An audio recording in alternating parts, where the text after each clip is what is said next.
Hi, everyone. This is Jillian with Court Junkie. Court Junkie is a true crime podcast that covers court cases and criminal trials using audio clips and interviews with people close to the cases. Court Junkie is available on Apple Podcasts and podcastone.com.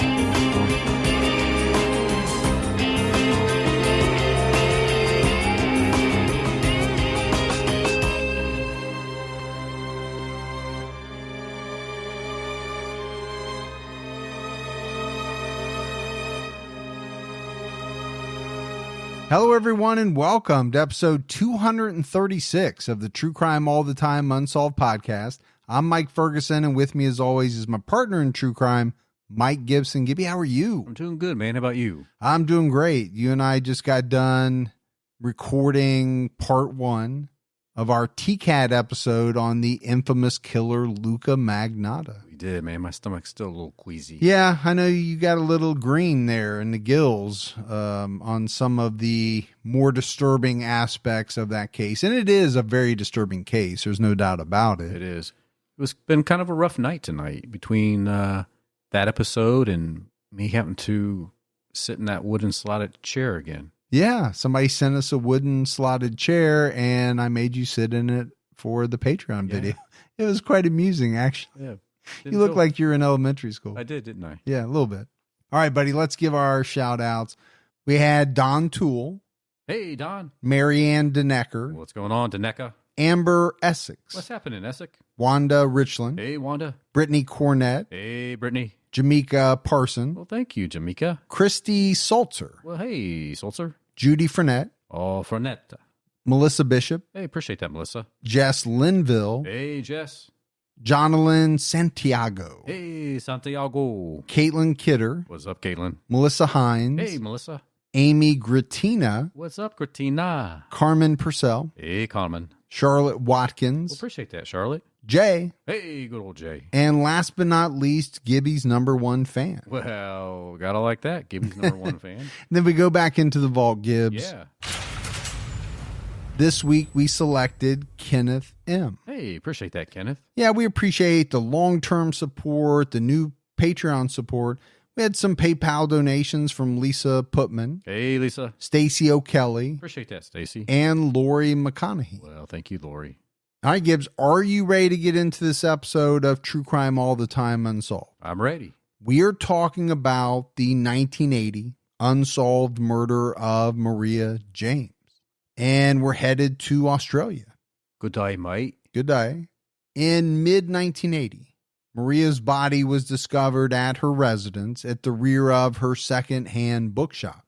The single mother of two lived in a working-class area in the city of Melbourne. She had been brutally stabbed to death in her bedroom. But there was little to suggest who may have been responsible. Maria's murder became one of the state's longest unsolved homicides. No suspects could be conclusively linked to her murder. To make matters worse, as the investigation progressed, suspects were incorrectly cleared and forensic evidence was misplaced. One coroner's inquest in 1982 found Maria had been killed by someone unknown to her, and the case pretty quickly after that turned cold. It wasn't until 2013 that damning new evidence changed the focus of the investigation. This new information pointed to someone who hadn't been subjected to the same level of scrutiny as some of the other suspects. After a huge wave of public interest, media attention, and at the urging of Maria's two sons, another inquest was held, Gibbs, just a couple of months ago. This time, there was a renewed focus on people who police had either eliminated initially or who had not been considered at all. 38-year-old Maria James ran a bookshop on High Street in Thornbury. She lived in a small 3-bedroom residence behind the shop with her 2 sons, 13-year-old Mark and 11-year-old Adam. Adam lived with cerebral palsy and Tourette's syndrome and had additional educational needs. The bookshop was directly opposite of the St. Mary's Catholic School and Church, where Mark served as an altar boy, as was the priest's residence. Maria loved her kids more than anything. She was a very protective and devoted mother.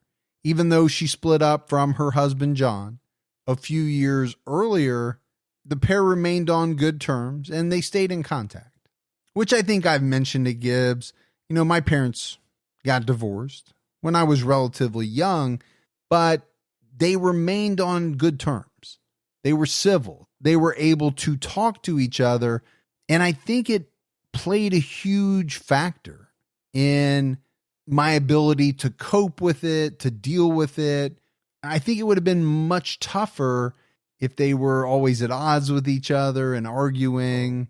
I'm not saying everybody can do it. I'm just saying the fact that my parents were able to do it, I think it was very beneficial to me growing up. Yeah, it made things a little bit better. Yeah. Yeah. Yeah, it's never great, right? It's not ideal. No. But I think they did the best that they could. Just before midday on June 17th, 1980, Maria was on the phone with her ex-husband, and she told him that she needed to open the door to someone who had just arrived. The next thing John heard at the end of the phone line was what sounded like 2 people arguing. According to the Australian ABC, there was suddenly a strange noise from Maria's end of the line. It was like she had been caught by surprise. And then it was nothing but silence. If you're on the other end of that phone, it's alarming. Yeah, this is your ex-wife, right? Somebody that you cared for deeply. Maybe you still do. You stay in contact. You have to be worried about what you've just heard. Right.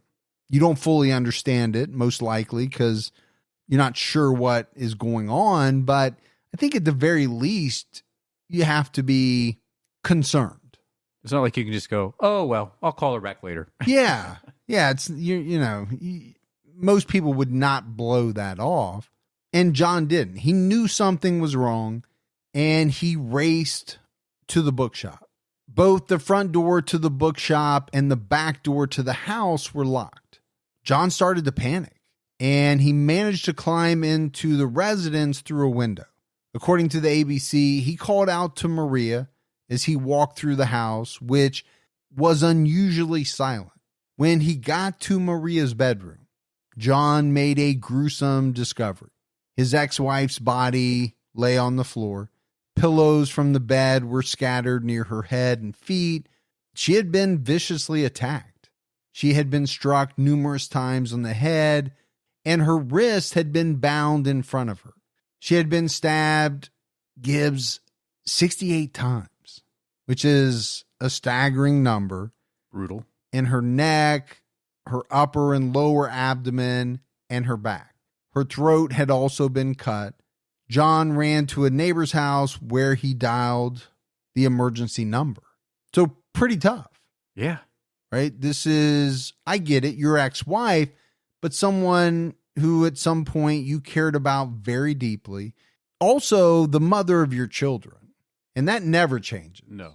So to find her in this state, having been murdered in such a brutal and vicious way, that would be shocking, devastating. I couldn't even fathom walking into something like that and seeing that type of brutality. Yeah, I don't think anyone can truly understand what it would be like unless you've gone through it. I mean, you can imagine it. You can think about what it might be like, but I don't think you can ever really know until you've gone through it, and hopefully most people haven't. Exactly. When the police arrived at the scene, they noticed 2 coffee cups on the kitchen counter. The phone receiver was off the hook. Blood stains and spatter covered Maria's bedroom walls, the door, carpet, and her clothes. Well, if you're being stabbed 68 times, I'm going to assume that there's going to be some blood spatter. Oh, I'm going to assume there's going to be a lot of blood spatter. I'm also, Gibbs, going to say that blood spatter would have been all over the perpetrator. And that's something that I think is always important to talk about. Right. You're stabbing someone, and that is done very up close, and it's going to create a lot of spatter, and it's going to be all over the killer. And you and I have talked about it, right? How do you leave the scene? You can't just walk out covered in blood. You can, but somebody's going to see you. Yeah, it's obviously less than ideal. So, then you got to think about, okay, what did the killer do to be able to leave the crime scene? Yeah. The amount and severe nature of Maria's injuries indicated that the attack had lasted for quite some time. Evidence throughout the home, such as a broken and upturned coffee table, suggested to authorities that Maria had run through the house in a desperate attempt to escape her attacker. Whoever had killed her had also dragged her throughout the residence. Police took various items from the scene for forensic testing, including Maria's blood-stained bedding and clothing. Gibbs, thankfully, it was a school day, which meant that Maria's sons were not home at the time. But of course, their lives would never be the same. After finding out that their mother had been brutally murdered, the boys went to live with their father, John. The homicide team decided to set up their headquarters at the crime scene itself inside the bookshop. Being based on site, that made it easier for them to conduct inquiries in the community. It also made it easier for locals to come in and provide information. The case was the first homicide investigation for a new detective named Ron Iddles, who became one of Australia's most well-known and distinguished detectives. A $50,000 reward was announced in the hope that the public would come forward with information about whoever was responsible for the murder. Always amazed at the rewards in Australia. Yeah, they absolutely just don't mess around when it comes to reward amounts. Yeah. I mean, 1980, $50,000. Yeah, they're very generous. I don't know if that's the right word. They obviously have a good understanding, Gibbs, over there, that money is a massive motivator in getting people to come forward with information. Now, we all know, and we've talked about it time and time again, more often than not, it's usually a spouse or ex-spouse who turns out to be the killer in these types of cases. But police excluded John very early on in the investigation, and there is nothing to suggest he was involved in any way. According to the ABC, what police did suspect was that when John discovered Maria's body, the killer was still in the house and was most likely hiding behind her bedroom door. How disturbing is that? That's a scary, scary thought. Think about John learning that after the fact. Yeah.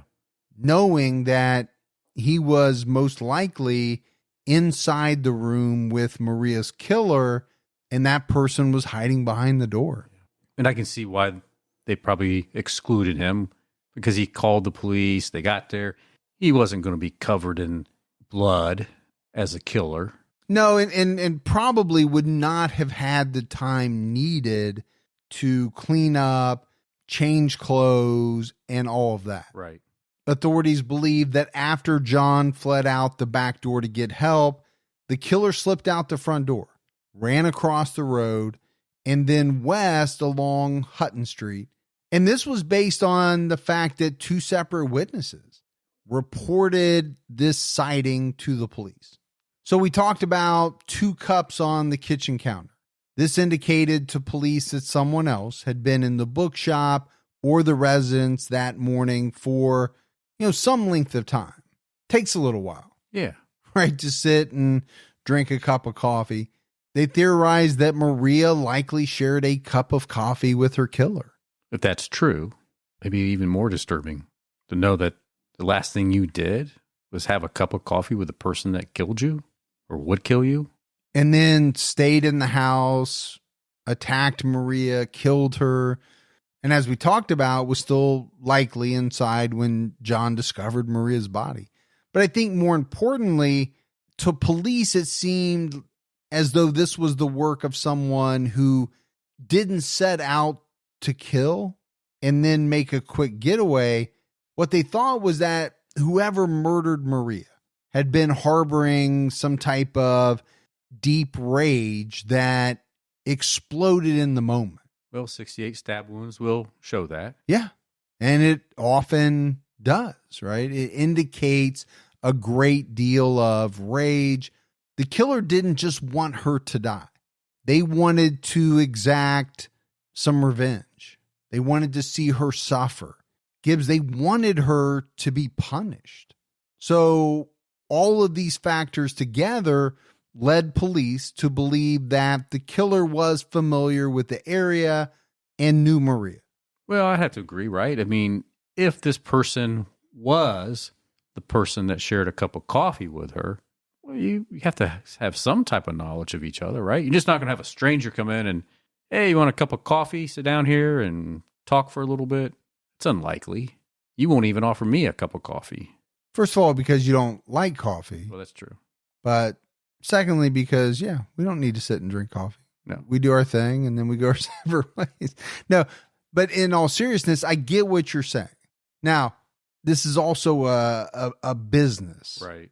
But would Maria have shared coffee with just anyone that came into the store, a stranger? Probably not. Yeah. Like more of an intimate setting. And I don't mean intimate in a romantic way. Right. Just intimate in that you know this person. You're familiar with this person. Hey, let's share a cup of coffee and catch up type of thing. Yeah. Police set to work trying to identify anyone who had been in the area around the time of the murder. The bookshop was on the main street of Thornbury. Anyone fleeing the scene, Gibbs, like we said, would have been covered in blood. And they would have been spotted by, any number of people besides the two that we've already talked about. Not to mention the fact that you had traffic going past at all hours. There was a tram system, which is the main form of public transport in Melbourne. Being in the early 1980s, they didn't have CCTV, which the police could rely on like they would have today. So investigators were entirely reliant on witness evidence to lead them to the killer. So you had the two witnesses that we've already talked about.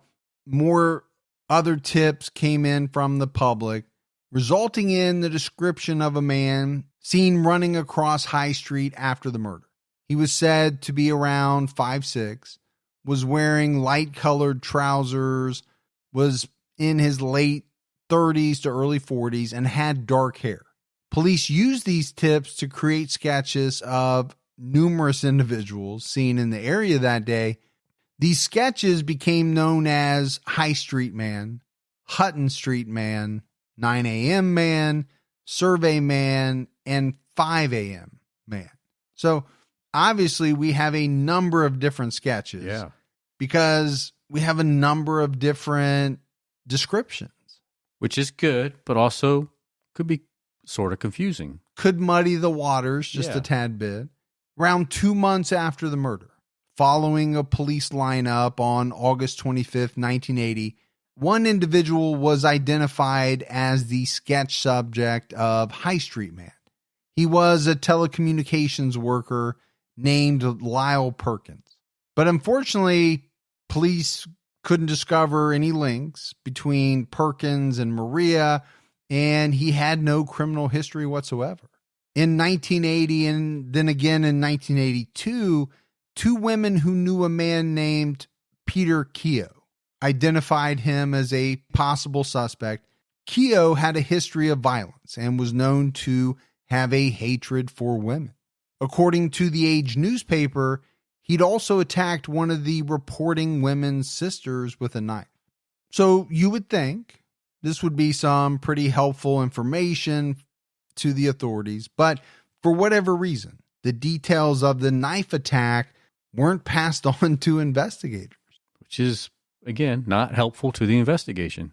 Now, detectives did note that at the time Maria was murdered, Keogh lived in the suburb of Northcote, which is next door to Thornbury, but he denied killing Maria, and he ended up later being excluded by DNA testing in 2003 after his DNA was tested against the DNA found on one of Maria's pillowcases.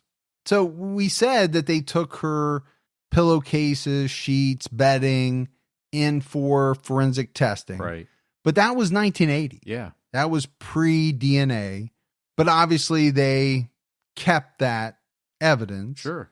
And then once DNA came along, at some point later in time, they did start doing testing. It's why it's critical to retain that stuff. Absolutely.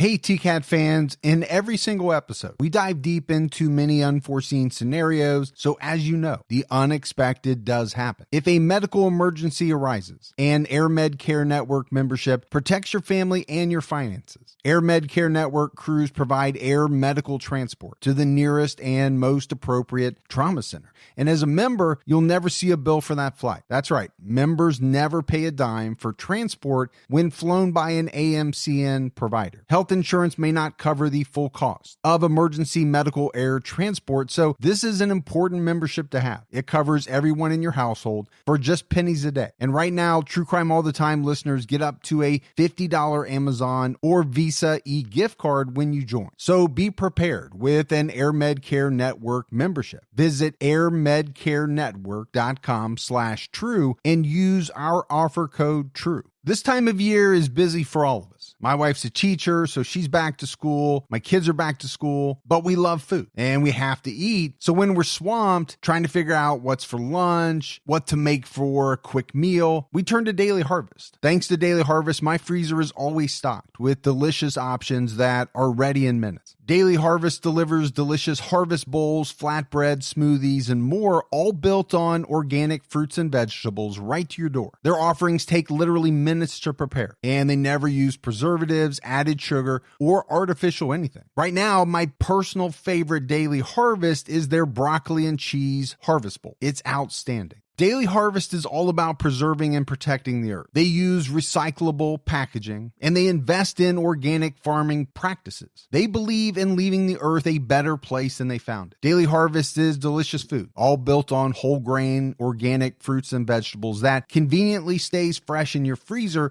so it's ready when you are. It's really the whole package. So go to dailyharvest.com/truecrime to get up to $40 off your first box. That's dailyharvest.com/truecrime for up to $40 off your first box. dailyharvest.com/truecrime. The police wanted to find out if Maria had any enemies. And if she did, was there anyone who wanted to kill her?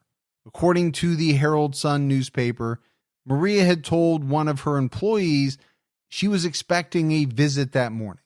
But apparently no one knew who the mystery visitor was. When police spoke with Maria's friends, some of them mentioned that she'd been seeing a man named Peter. But it was complicated. I think it complicated things, Gibbs, because it wasn't Peter Keogh. It was another Peter. Since April of 1980, Maria had been in a relationship with a married real estate agent named Pico Machewski, whose nickname was Peter. There you go. There's the other Peter. And according to The Age, two separate witnesses identified Pico in January 1982 as the subject of the police sketches known as High Street Man and Hutton Street Man. But Pico had an alibi that checked out, as he was seen by two other people at work that morning. Well, maybe his wife was involved.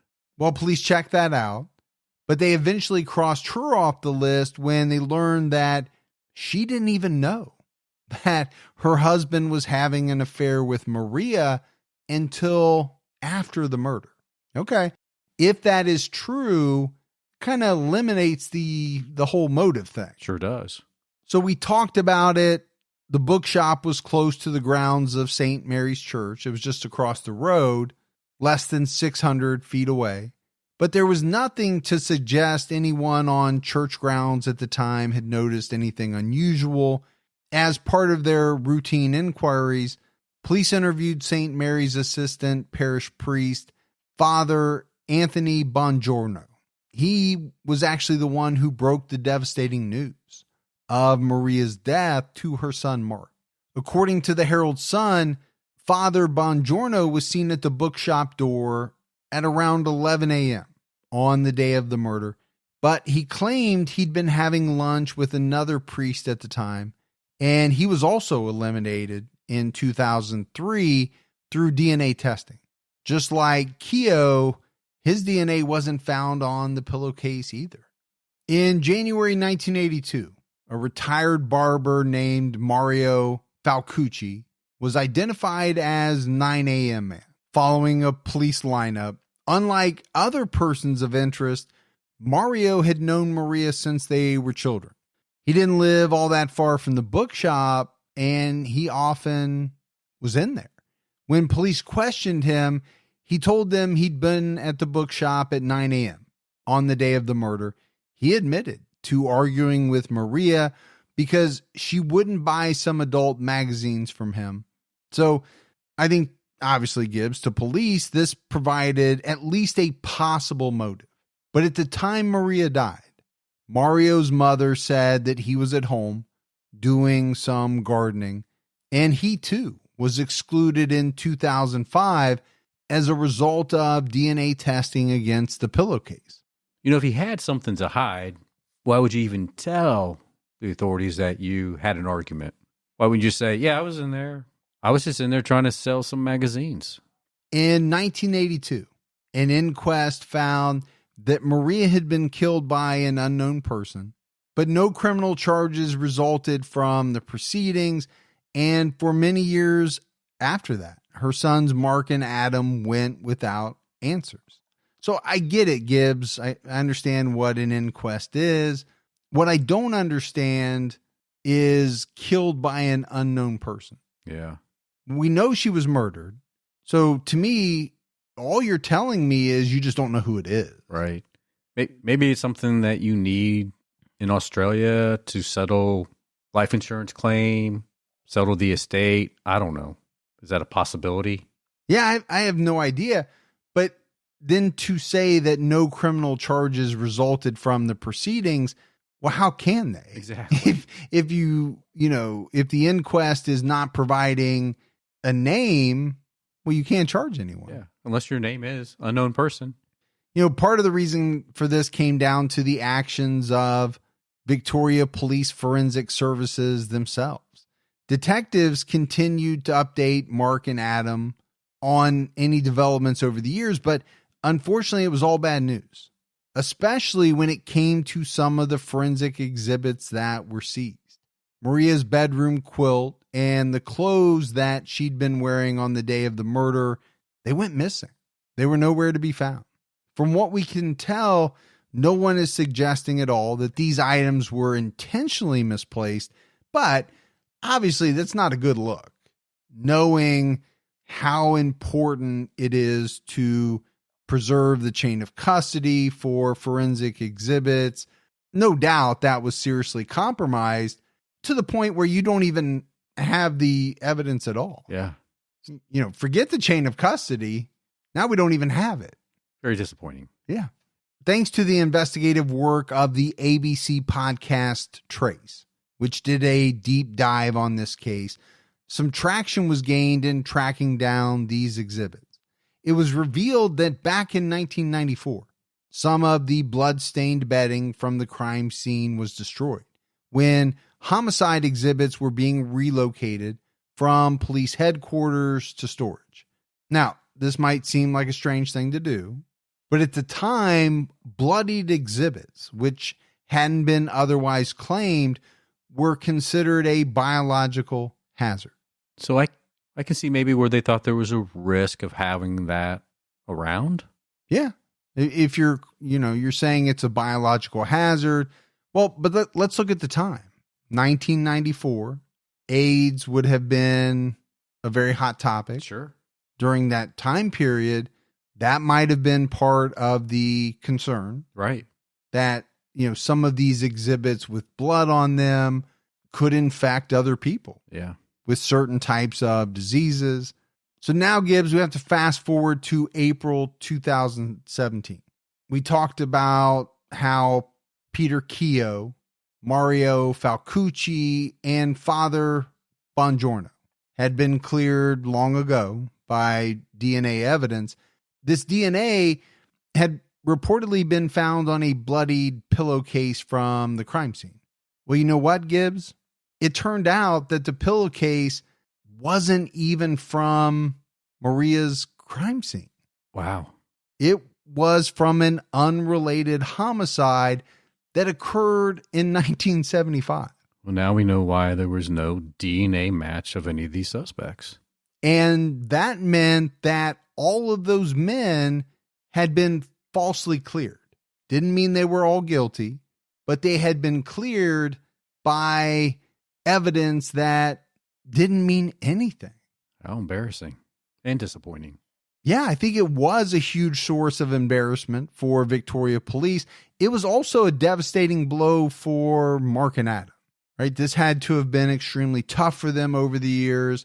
I'm sure, Gibbs, they had such a strong desire to see their mother's case solved, to see somebody pay for what they had done to Maria. And then you think about, what they were using to kind of rule in or rule out suspects. Well, how many opportunities were lost along the way due to some of these errors? There's no way to know the number, but, obviously it's not ideal police work, to say the least. Because what if they had the killer at one time in their hands? Yeah, and that person was cleared, or, they didn't follow up on that person because they did, some DNA testing, and they just said, no, we're just basing everything off of that.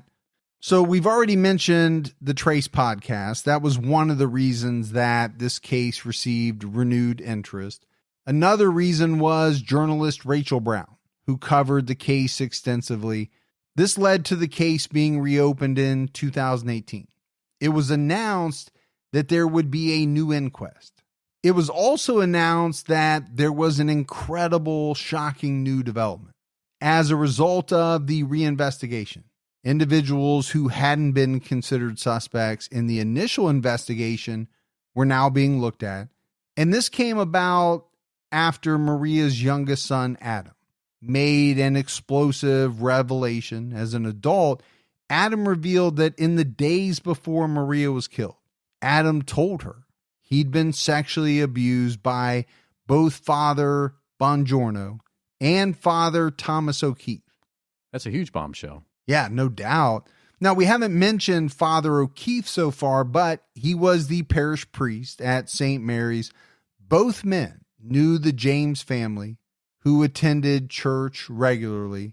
Adam made a statement that after disclosing the abuse to his mother, he understood that she was going to confront the clergyman. Well, mom wouldn't. No. I mean, your son comes to you as either a father or a mother and tells you that someone has abused them. You're fired up.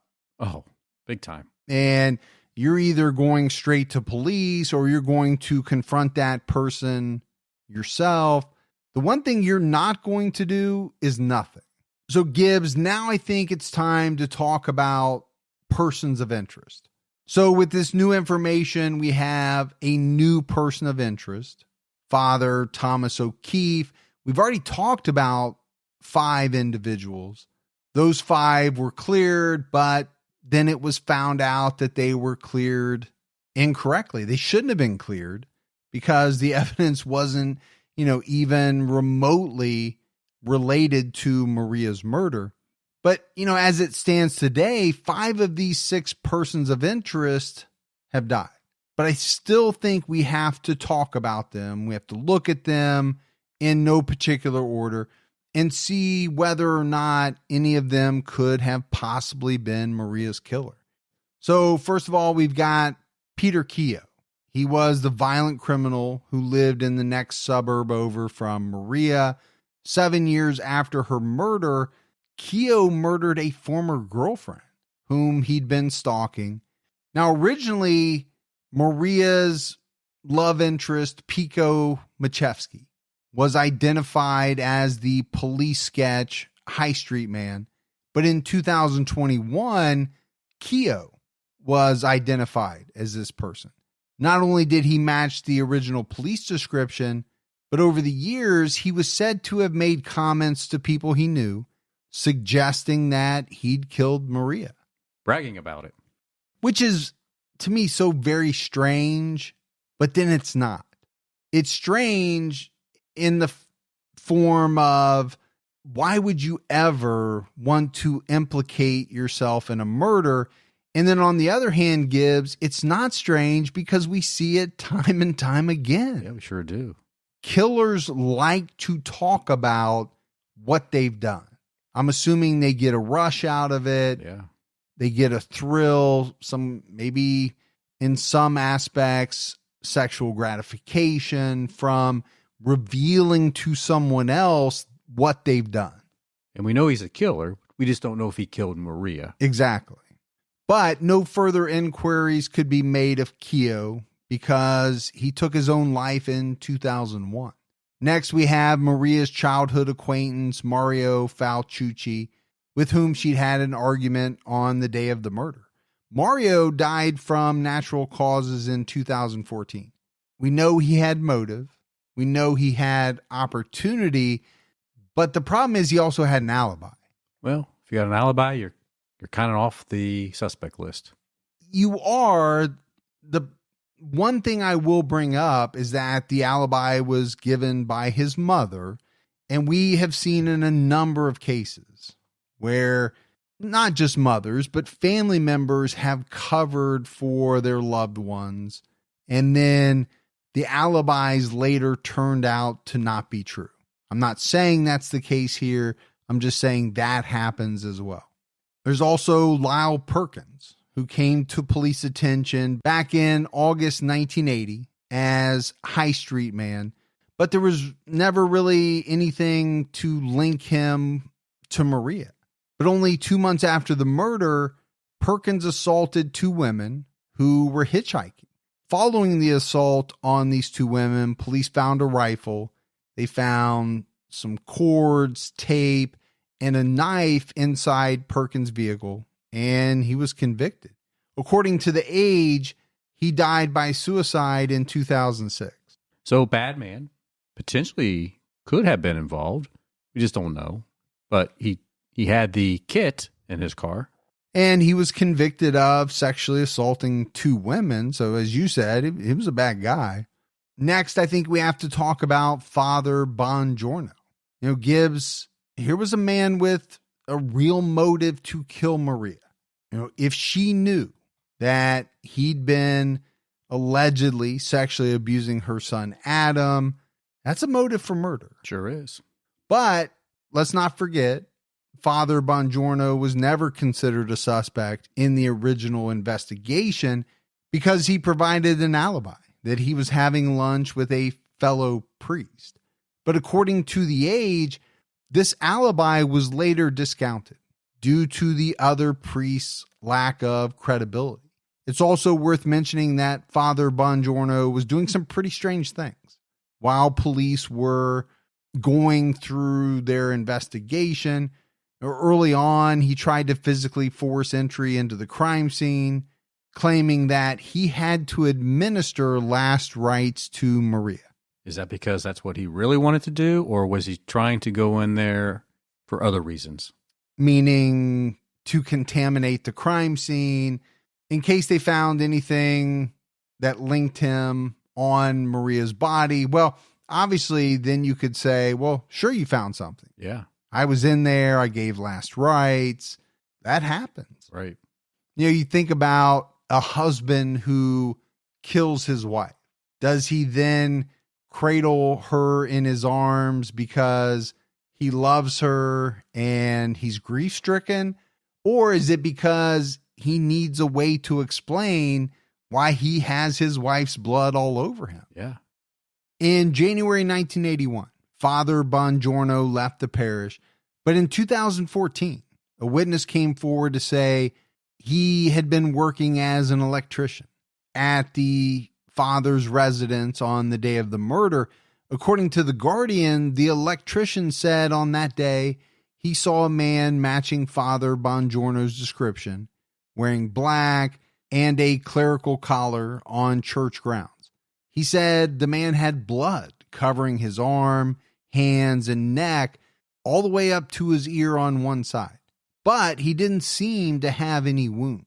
The electrician said that he asked this man what had happened, and the electrician recalled that the man had either said he'd cut himself on a fence or on some rose bushes in the gardens on church grounds. Father Bongiorno died of natural causes in 2002.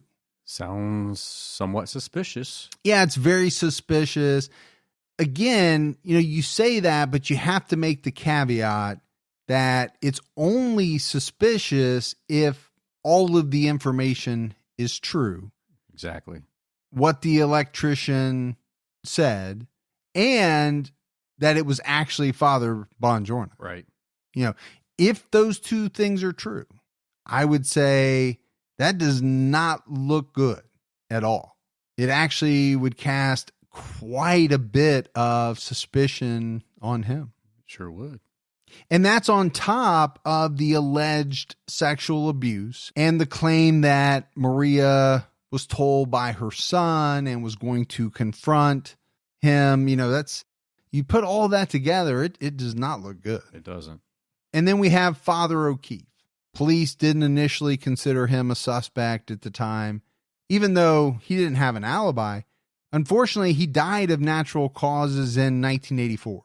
We mentioned that Adam claimed that Father O'Keefe sexually abused him, and there were other unrelated allegations of sexual abuse that were later made against Father O'Keefe as well. So maybe the father that the electrician saw walking by with blood could have been Father O'Keefe?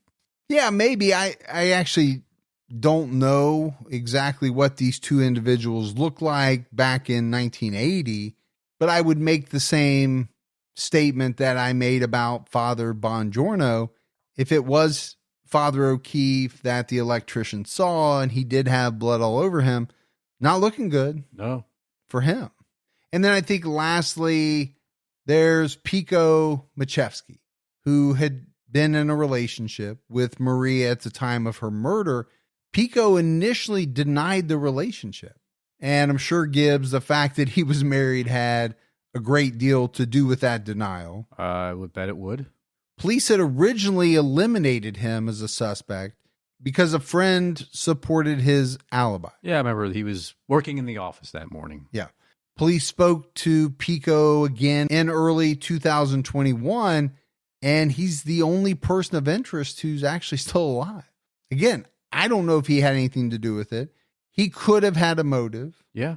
He was in a relationship with Maria. He was also married.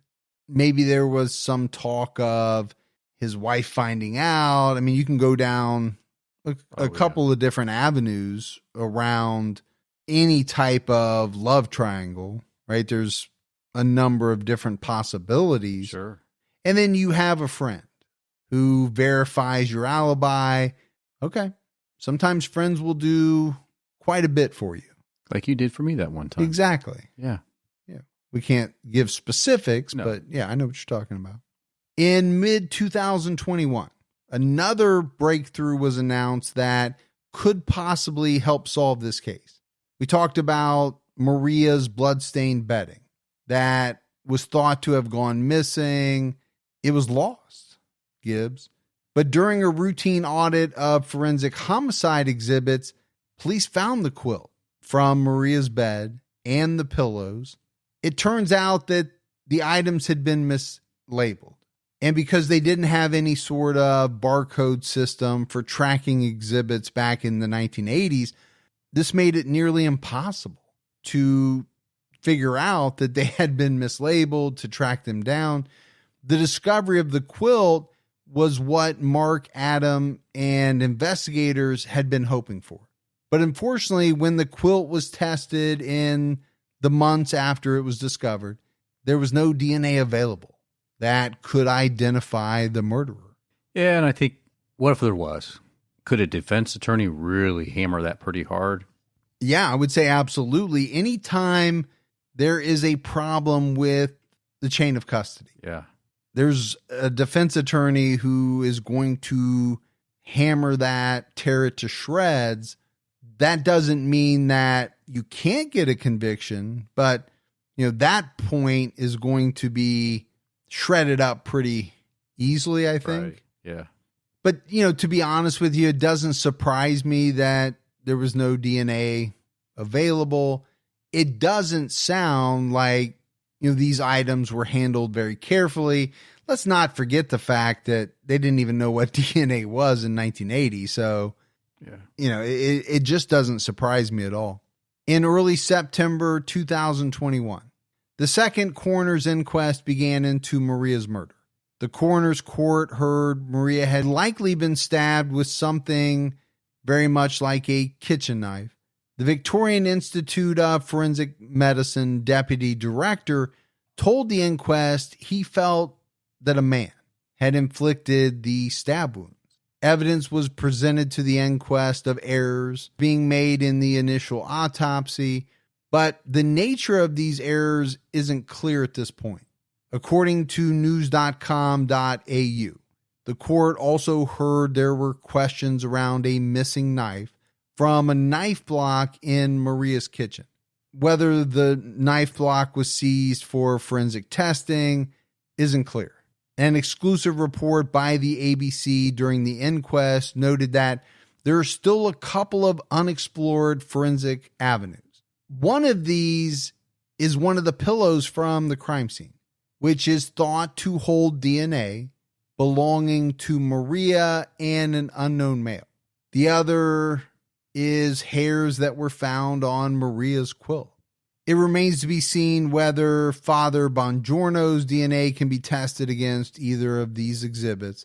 It's thought that police have a DNA sample from his sister, which could allow for mitochondrial DNA testing. And Gibbs, I still think that there's a definite possibility of maybe some genetic genealogy type DNA testing.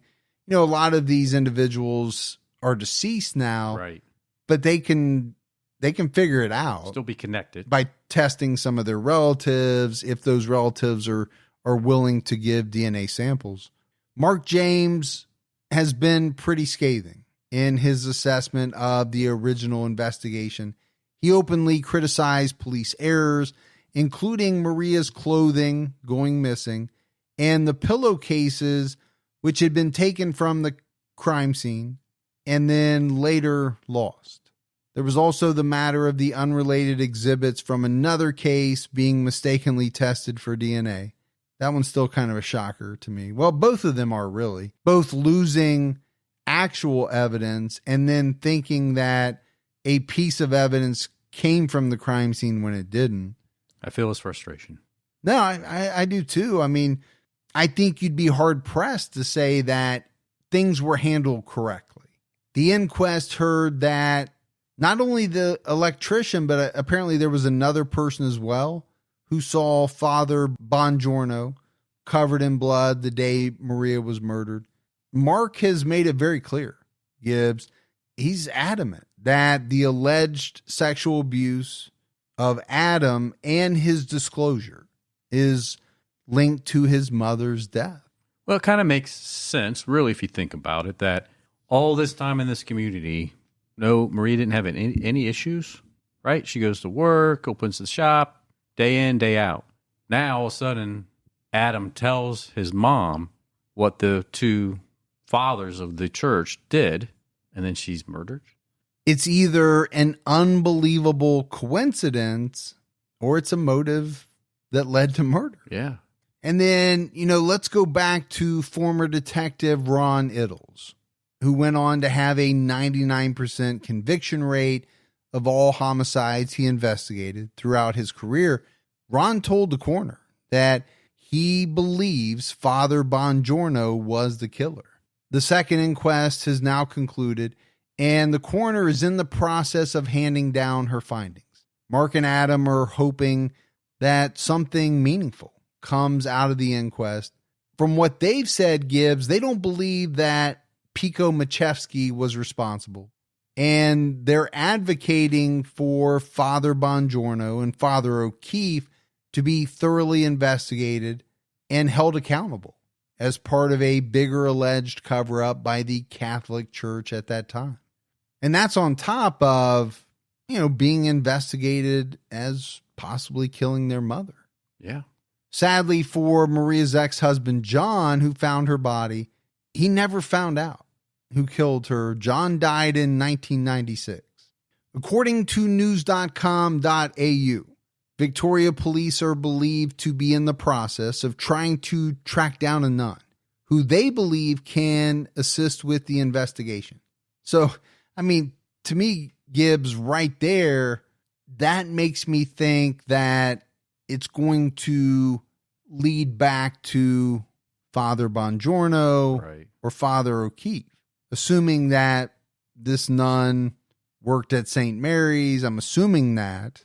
I'm making a lot of assumptions here, but you kind of have to do some of that in these unsolved cases. Well, maybe if they can get some answers from the nun, that might lead them to believe that one of the two fathers had something to do with this.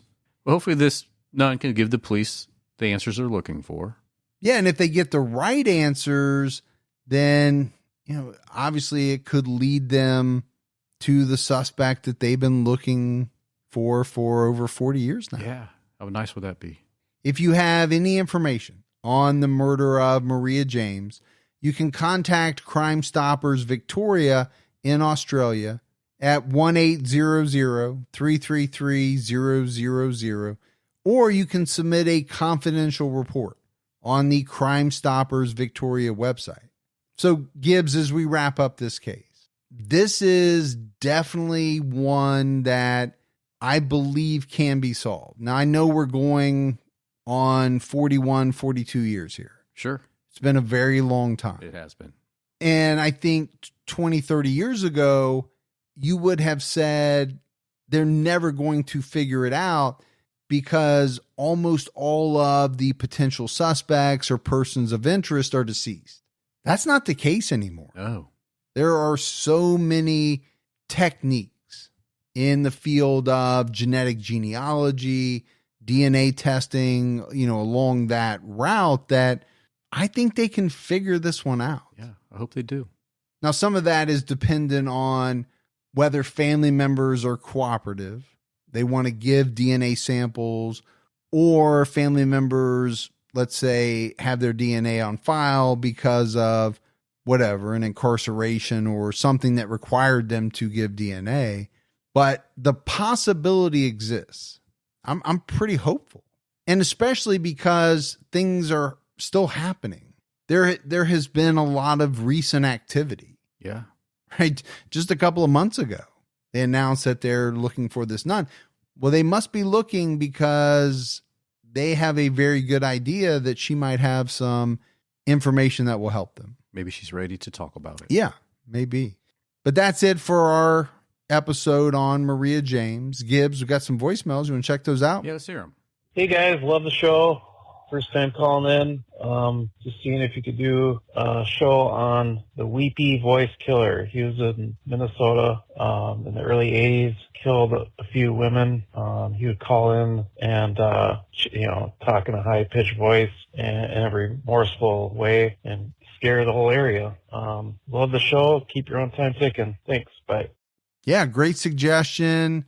I know we have it on the list, Gibbs. It's just a matter of time before we get to it. We'll definitely get to it. Yep. Hey, TCAT boys. Lizard Funk here from Western Massachusetts.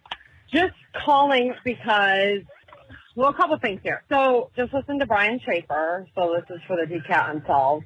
and I'm Team Mike. Okay, so you guys put two and two together.